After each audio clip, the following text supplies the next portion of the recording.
Thinking of undertaking a property development? Perhaps you've got land that's absolutely ripe for redevelopment, or indeed you're looking to expand your knowledge in this highly technical field.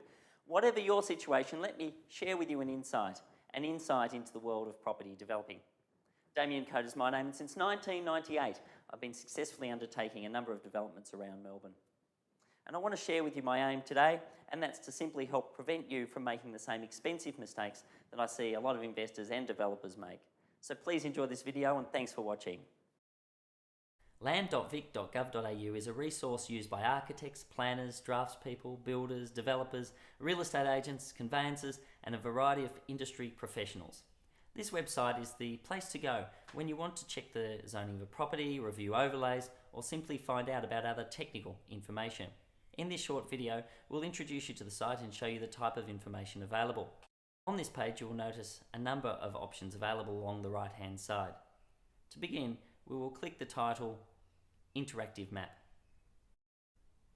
A small step is required of you here before you enter across to the next page. You will notice that we have entered the address here of 14 Box Avenue, Forest Hill on the right-hand side as our subject address. Insert your specific site address and press the search button. On this page, you will notice that the property address has been located and an aerial view produced for both the subject property and for other neighbouring properties. This view allows us to see if there are any other multi-unit developments located in the area. You will also note a dual occupancy development that has been completed across the road at number 17.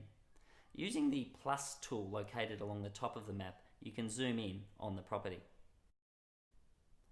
Once you've zoomed in, you can use the Measure Area tool to calculate the dimensions and the area of the site. Note the range of tools along the top of the map.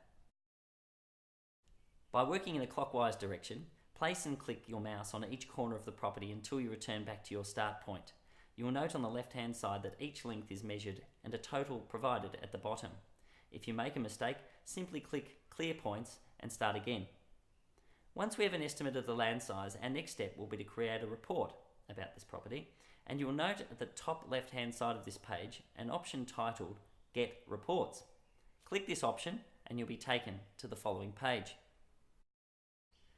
Notice here that we have a selection of reports available. In our example today, I've selected the free planning property report.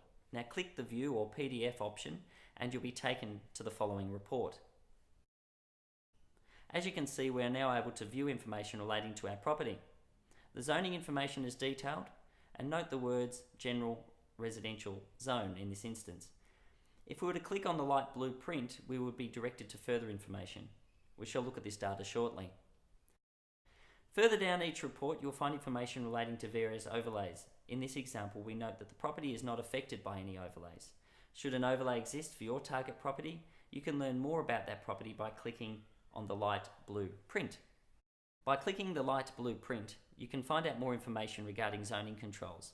This detailed document will give you information about what types of property can be built on the lot and provides information on planning matters such as how a property can be used and when a permit is required. You may have noticed on the first page of the property report that you also had schedule information shown. By clicking on that light blue print, you will be directed to detailed information about that schedule. In our example shown, we note that any future development would need to comply with a range of requirements. This information is key when assessing the development potential of any property. So what did we find out about our subject property? We learnt that 14 Box Avenue is under a General Residential Zone Schedule 1. We know that there are no planning overlays, and we know that any future development must have a maximum site coverage of only 50%.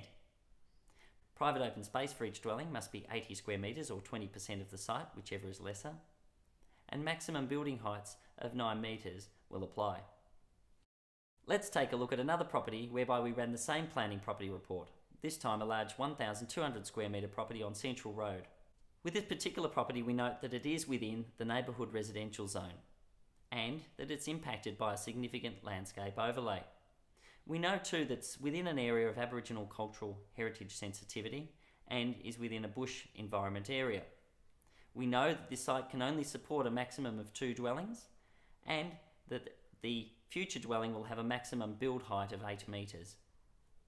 We know too that the building has a maximum ground floor site coverage of 33% and a maximum floor coverage area of 25% on the first floor.